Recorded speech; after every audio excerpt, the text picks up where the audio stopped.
Hey guys, welcome back to Kaftan in the kitchen, number 15. Come on over, Rover.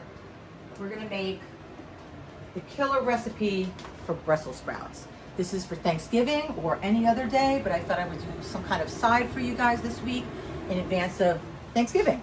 So I started with 4 strips of applewood smoked bacon. If you don't eat bacon, you can use turkey bacon. If you don't eat turkey bacon, you could I would substitute maybe portobello mushrooms for that. So into the bacon fat or olive oil if you're using mushrooms, I'm just adding 1 small red onion that I chopped into a medium dice. And then this is how I cut my Brussels sprouts. So, you have your Brussels sprouts, you clean them, and then you cut off the end, the root end.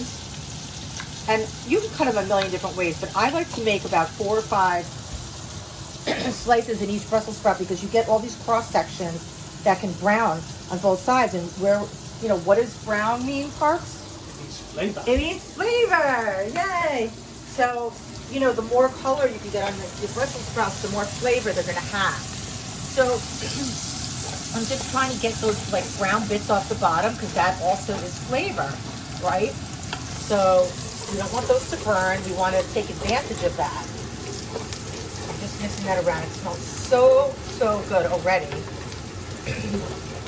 I'm going to add a little bit of black pepper to this. And what's good about Brussels sprouts if you're serving them on Thanksgiving or any other day is you can cut them 1 or 2 days in advance.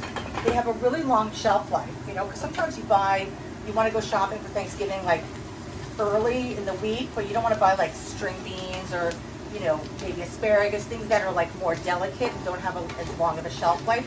These guys are really sturdy. And you could cut these way in advance. You can cut the onions in advance. You can cut your bacon in advance. Get all your mise en place and just put it in a Ziploc in separate little bags. And then on the day of, you can do this. You can do the bacon and the onions in the morning. You could even do the whole recipe and then just warm everything in the oven would be totally fine. Okay, so our onions are not completely the color that I want, but at this point I want to add my Brussels sprouts. So I'm using a pretty big pan because I don't want to overcrowd it too much. I know I'm using my hands, it's crazy, but it's just the easiest way. So I'm going to try and get everything in a little bit of a single file there, okay? Get some nice color.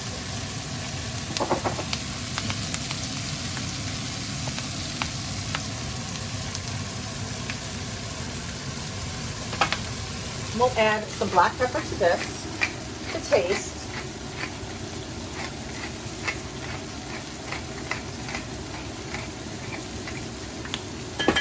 A little bit of salt, not too much because we have the, smoky, salty flavor from the bacon. And if you didn't want to do this on your stovetop, you could roast these in the oven, or you could even fry them. The reason why I wanted to do it on the stovetop is because I think the problem that people have with Thanksgiving so often is they don't have enough oven space. So, trying to figure out things that you can do on the top of the stove, like Brussels sprouts. You could do them in the oven too if you're lucky enough to have multiple ovens.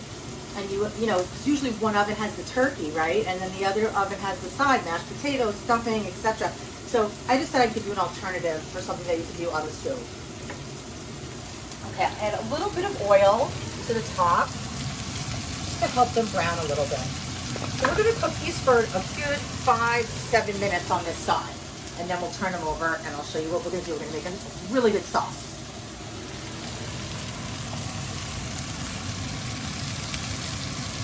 Thanks for coming in, Jimmy. We love you.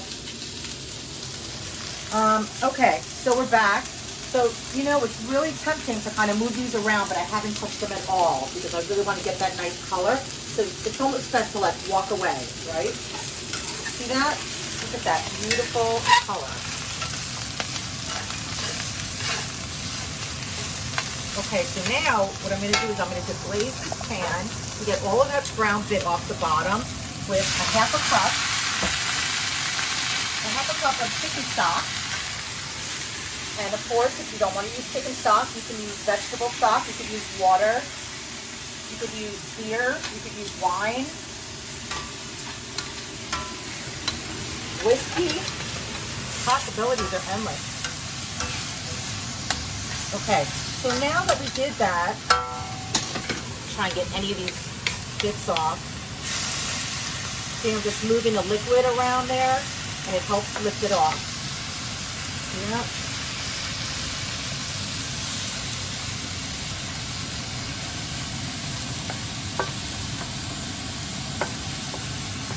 So we reduced that liquid to almost nothing, as you can see, right? And that was the point. We want to enrich that flavor. Okay.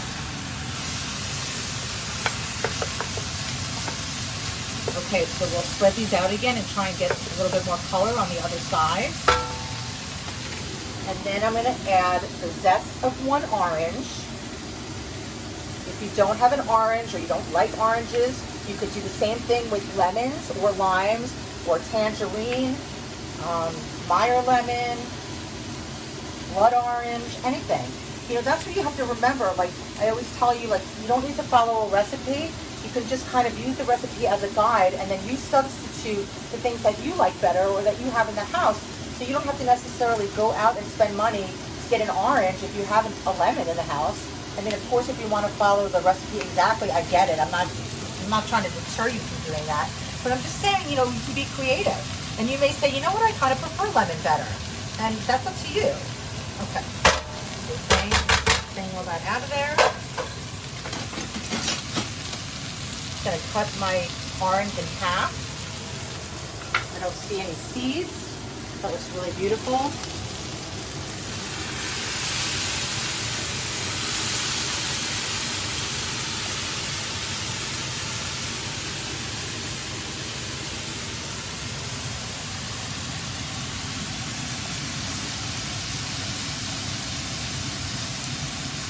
Okay, so that's great. It looks so delicious, and that zest gives it like a nice brightness and color. And we're also going to reduce this so it's almost dry, and there's natural sugars in an orange, so they're going to caramelize also and add another layer of flavor. Okay, so the next thing I want to do is I'm going to add 2 scallions. I'm going to add a half of jalapeno, and if you don't like spicy, you can leave that out for a little bit of a kick.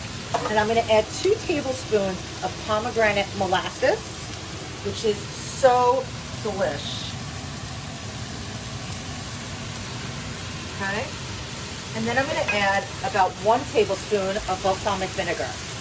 And if you don't have balsamic, you can add cherry vinegar, white wine vinegar, whatever vinegar you want. Okay, and then we're going to finish it off with some sliced almonds. If you don't like almonds, you can use pecans, you can use walnuts, you can use sesame seeds if you prefer that, if you're in a nut-free household, someone's allergic. Just want to get a little bit of crunch in there, right? You could do, you know, sauteed breadcrumbs in a little bit of oil and salt and pepper. Okay, great. Okay, so we're going to take these off.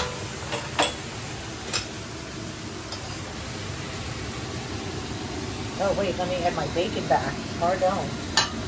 So I'm going to add like 2/3 of my bacon back.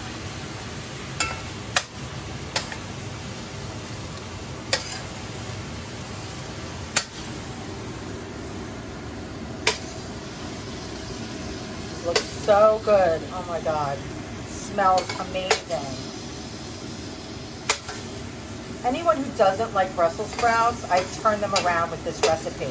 I didn't even like Brussels sprouts until I was like, I don't even know. I mean, until they became trendy, I guess. Okay, so we're just plating that up. Another thing that you could do, which would be really, really lovely, is if you had fresh pomegranate seeds, you could garnish it with that. And that would be so, so yummy. Let me take this off the flame.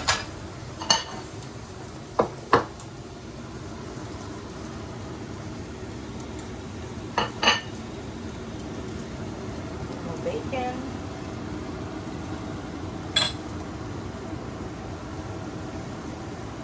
There you go, guys. A delicious Thanksgiving side, or just a side for any time, or a main course. You can do it, okay? Happy Thanksgiving in advance.